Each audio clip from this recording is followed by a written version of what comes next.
बात करते हैं एफिकेसी की। एफिकेसी, जिसे हम दूसरे शब्दों में इंट्रिंसिक एक्टिविटी भी कहते हैं। तो देखते हैं एफिकेसी को समझने के लिए कि इंट्रिंसिक एक्टिविटी क्या होता है। इसके पहले हमने एफिनिटी पढ़ी थी। एफिनिटी जो ए से स्टार्ट होता है और एफिकेसी ई से स्टार्ट होता है। तो एफिनिटी का मतलब होता है, जो ए से स्टार्ट होता है एफिनिटी वर्ड शब्द, तो एफिनिटी का मतलब होता है binding capacity to the receptor. यदि कोई ड्रग रिसेप्टर से बाइंड करता है तो उसे कहेंगे एफिनिटी, और यदि कोई रिसेप्टर से बाइंड करने के बाद कोई इफेक्ट प्रोड्यूस करता है तो कहेंगे एफिकेसी। यदि रिसेप्टर से बाइंड करने के बाद कोई भी एक्शंस को प्रोड्यूस नहीं, कोई भी इफेक्ट को प्रोड्यूस नहीं करता है, उसे हम कहते हैं कि उसकी इंट्रिंसिक एक्टिविटी जीरो, जैसे कि एंटागोनिस्ट। यहाँ देखते हैं एक ड्रग्स एक रिसेप्टर से बाइंड करता है और ड्रग रिसेप्टर कंसेप्ट बनाता है। यहाँ पे K1 जो है एसोसिएशन कांस्टेंट है और K2 डिसोसिएशन कांस्टेंट है। जब ड्रग और रिसेप्टर फिर से डिसोसिएट होते हैं तो किस रेट से होते हैं उसे कहते हैं K2, जिसे डिसोसिएशन कांस्टेंट कहते हैं, टूटने का। और एसोसिएशन कहेंगे कि ड्रग और रिसेप्टर किस रेट से एसोसिएट हुए हैं, उस रेट को हम लोग K1 से दिखाते हैं। फिर देखेंगे ड्रग और रिसेप्टर आपस में बाइंड हुए, फिर एक सबस्ट्रेट बने और एक इफेक्ट को प्रोड्यूस करते हुए वो दिखते हैं, जिसे इंट्रिंसिक एक्टिविटी कहते हैं। तो इसे कहेंगे कि ड्रग्स की एबिलिटी जो रिसेप्टर को एक्टिवेट कर दे, ये एफिकेसी कही जाती है। एक्टिवेट करता है रिसेप्टर, रिसेप्टर से बाइंड नहीं करता है, जबकि रिसेप्टर को एक्टिवेट कर दे ताकि कुछ रिस्पॉन्स प्रोड्यूस हो। और रिसेप्टर से बाइंड करने की कैपेसिटी को कहते हैं हम एफिनिटी। तो यहाँ हम एफिनिटी की नहीं एफिकेसी की बात कर रहे हैं, जो रिसेप्टर को एक्टिवेट करता है। तो ड्रग की एबिलिटी, यदि वो रिसेप्टर को एक्टिवेट करने की एबिलिटी को एफिनिटी या इंट्रिंसिक एक्टिविटी कहते हैं। एंटागोनिस्ट में रिसेप्टर को एक्टिवेट करने की एक्टिविटी नहीं होती है, इसी कारण से एंटागोनिस्ट की इंट्रिंसिक एक्टिविटी वैल्यू जीरो मानी जाती है। तो यहाँ हम कह सकते हैं कि ड्रग्स का कॉन्फिगरेशनल चेंज करना पहले, और पार्शियल एगोनिस्ट जो होता है वो इंटरमीडिएट डिग्री में कॉन्फॉर्मेशनल चेंज करता है, और जनरली ये देखा जाता है एक्टिविटी। तो यहाँ हम एक बार फिर से देखेंगे जो हमने पिछले लेक्चर में पढ़ा। एगोनिस्ट, इसकी इंट्रिंसिक एक्टिविटी 1, जैसे हम मान के चले कि -1 से लेके 1 तक के एक स्केल में, कि -1 से 1 तक का एक स्केल हम यदि खींच लेते हैं, बीच में यदि 0 रखते हैं और हाईएस्ट वैल्यू देते हैं 1, तो इंट्रिंसिक एक्टिविटी 1 होगा एगोनिस्ट का, एंटागोनिस्ट का इंट्रिंसिक एक्टिविटी 0, पार्शियल एगोनिस्ट का 0 से 1 और इनवर्स एगोनिस्ट का 0 से -1 माना जाता है। ये ग्राफ भी हमने देखा था पिछले क्लास में कि affinity toward the receptor agonist की है, एंटागोनिस्ट की भी है, पार्शियल एगोनिस्ट की भी है, इनवर्स एगोनिस्ट की भी है। लेकिन कॉन्फॉर्मेशनल चेंज यदि कोई कर पाता है तो agonist, partial agonist, inverse agonist, जबकि एंटागोनिस्ट कोई भी कॉन्फॉर्मेशनल चेंज नहीं कर पाता। तो यहाँ हम देखेंगे पार्शियल एगोनिस्ट या एफिकेसी।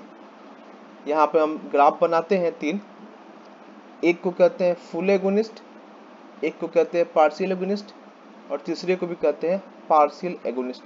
ये 3 ग्राफ हमने बनाए हैं और इस 3 ग्राफ में हम एक्स एक्सिस पे लेते हैं 0 से 1 और वाई एक्सिस पे 0 से 1, जिसे हम कहते हैं मैक्सिमल इफेक्ट। तो 1 को हमने माना है सबसे मैक्सिमल इफेक्ट, जो कि फुल एगोनिस्ट का दिखाता है। और पार्शियल एगोनिस्ट, यहाँ 2 ग्राफ पार्शियल एगोनिस्ट के हैं जिसका इफेक्ट 1 से कम है, it is called the partial agonist. और यदि वो इसी लाइन पे जाता है तो हम कहेंगे 0 वैल्यू होगा, इसे हम कहेंगे 0 वैल्यू, जो कि एक एंटागोनिस्ट के वैल्यू को दर्शाता है। यदि ये ग्राफ नीचे की तरफ में बनता है तो वो इनवर्स एगोनिस्ट का कहा जाएगा, लेकिन यहाँ पर हमने इनवर्स एगोनिस्ट का कोई ग्राफ नहीं बनाया है। आप चाहे तो एक नीचे भी ग्राफ खींचकर इनवर्स एगोनिस्ट को दिखा सकते हैं। रिसेप्टर क्या होता है इसे समझते हैं। रिसेप्टर को एक रेगुलेटरी मैक्रोमोलिक्यूल्स के रूप में समझा जाता है, जो कि रेगुलेशन करता है। ये मुख्य रूप से प्रोटीन से या फिर न्यूक्लिक एसिड से बना होता है। और रिसेप्टर डिपेंड्स करता है कि वो किस प्रोटीन का बना होता है, उसके हिसाब से इसके सब क्लासिफिकेशन करते हैं।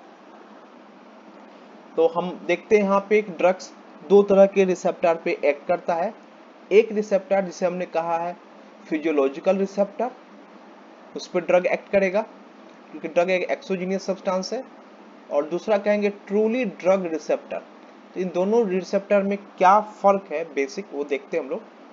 फिजियोलॉजिकल रिसेप्टर जो कि एक्सोजीनियस और एंडोजीनियस दोनों तरह के सब्सटेंस यानी कि फिजियोलॉजिकल लिगैंड से एक्टिवेट होते हैं। मतलब शरीर के अंदर कोई एंडोजीनियस सब्सटेंस बनता है जैसे हार्मोन्स वगैरह, उससे भी एक्टिवेट होंगे। और ड्रग तो एक्सोजीनियस है, वो बॉडी के अंदर नहीं बनता, उसे हम बाहर से लेते हैं जैसे सिरप, कैप्सूल, इमल्सन्स, ठीक है, ये बाहर से हमने कंज्यूम किया, तो ड्रग एक्सोजीनियस है। तो इंडोजीनियस और एक्सोजीनियस दोनों को वो रिसीव करता हो कोई, उसको हम फिजियोलॉजिकल रिसेप्टर कहते हैं। और फिजियोलॉजिकल लिगैंड्स कहा गया है इंडोजीनियस और एक्सोजीनियस सब्सटेंस दोनों को, मतलब ड्रग्स को भी और बॉडी के अंदर जो इंडोजीनियस सब्सटेंस जैसे हार्मोन जैसे कुछ चीजें बनती है जिसका बॉडी निर्माण करता है वो भी।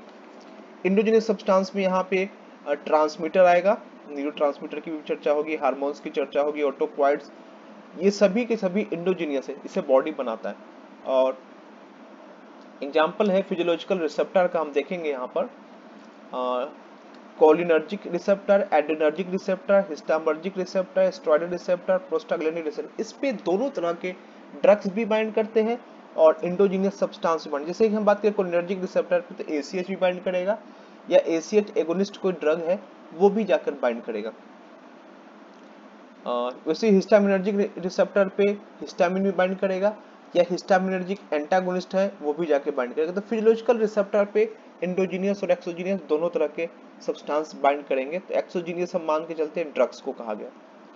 ट्रूली ड्रग रिसेप्टर कहेंगे जो सिर्फ और सिर्फ ड्रग से मेडिएटेड होता है, या कहे कि एक्सोजीनियस सब्सटेंस से ही मेडिएट होता है। इंडोजीनियस या कोई भी इसका फिजियोलॉजिकल लिगेंड्स प्रेजेंट नहीं है। तो फिजियोलॉजिकल लिगेंड्स यहाँ पे हमने इंडोजीनियस सब्सटेंस को कहा है।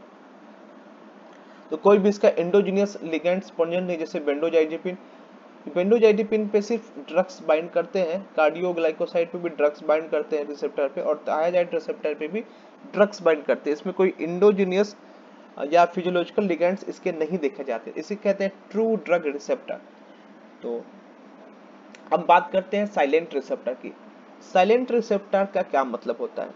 साइलेंट रिसेप्टर का मतलब रिसेप्टर तो है, और रिसेप्टर किसे कहेंगे? जो कोई चीज को रिसीव करता हो उसे हम रिसेप्टर की श्रेणी में डालते हैं।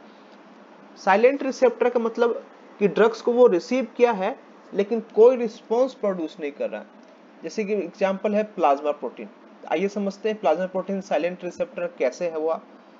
प्लाज्मा प्रोटीन ब्लड में होता है, और ब्लड में जैसे ही कोई ड्रग्स इंटर करता है वो जाकर प्लाज्मा प्रोटीन से बाइंड कर जाता है, यानी प्लाज्मा प्रोटीन उस ड्रग को रिसीव करता है। लेकिन ड्रग को रिसीव करने के बाद भी प्लाज्मा प्रोटीन जो है किसी तरह का एक्टिविटी प्रोड्यूस नहीं करता है। इंस्टेंट वो सिर्फ ड्रग को रिजर्व फॉर्म में रखता है, और ब्लड के साथ साथ प्लाज्मा प्रोटीन जहां जहां जाता है वहां यदि जरूरत पड़ती है तो ड्रग्स को रिलीज भी करता है। इसका मतलब कि ड्रग्स यदि प्लाज्मा प्रोटीन से बाइंड करता है तो कोई एक्टिविटी नहीं करेगा, तो इसीलिए इसे साइलेंट रिसेप्टर कहा गया। जबकि सिंपली कोई दूसरा रिसेप्टर होगा तो ड्रग्स यदि वो रिसीव करता है तो उस रिसीव करने के कारण इट मे बी कि वो पार्टिकुलर रिसेप्टर जो है वो एक्टिवेट हो, इसकी भी संभावनाएं आपको दिखेगी कि वो एक्टिवेट हो। It is very important. यहाँ पे हम देख सकते हैं कि किस तरीके से हमने साइलेंट रिसेप्टर को डिफाइन किया। अब बात करते हैं ड्रग एक्शंस के। तो सबसे पहले देखेंगे ड्रग एक्शन क्या है। ड्रग किसी रिसेप्टर से बाइंड करता है तो वो कॉन्फिगरेशन चेंज करेगा, या फिर कॉन्फॉर्मेशन चेंज नहीं करेगा। तो एंटागोनिस्ट जो है वो रिसेप्टर से बाइंड करता है तो कॉन्फॉर्मेशन चेंज नहीं होता है, और एगोनिस्ट बाइंड करता है तो कॉन्फॉर्मेशन चेंज होता है। इसे कहते हैं ड्रग एक्शंस। ड्रग इफेक्ट में कि ड्रग एक्शन मतलब कॉन्फॉर्मेशनल चेंज के बाद ट्रांसड्यूसर मैकेनिज्म डेवलप होगा, और उसके बाद बायोलॉजिकल फंक्शन जो है वो चेंज दिखेंगे आपके। तो रिसेप्टर इसेंशियली फंक्शन करेंगे कि रिसेप्टर किसी भी लिगेंड्स को रिकॉग्नाइज करेंगे कौन सा लिगेंड्स उस पर जाकर रिसीव हो, और उसके बाद वो ट्रांसड्यूजन ट्रांसडक्शंस ऑफ द सिग्नल्स जो है उसको इंडक्शंस करेंगे, उसके इम्पावर करेंगे, उसकी इंटेंसिटी को बढ़ाएंगे रिसेप्टर। आइए देखते हैं कुछ रिसेप्टर्स को। यहाँ हम बात करते हैं एक निकोटिनिक एक गाबा रिसेप्टर से, that is a GABA A receptor. GABA A receptors यहाँ दिखाया गया है। इस रिसेप्टर में देखेंगे गाबा रिसेप्टर्स में कि गाबा ए रिसेप्टर में बेंजोडाइजिपिन जैसे सब्सटेंस भी आकर बाइंड है, ठीक है। लेकिन इसके पहले हम थोड़ा सा एक वेट लेते हैं, एक छोटा सा ब्रेक, और इसको बाद में डिस्क्राइब करते हैं हम लोग।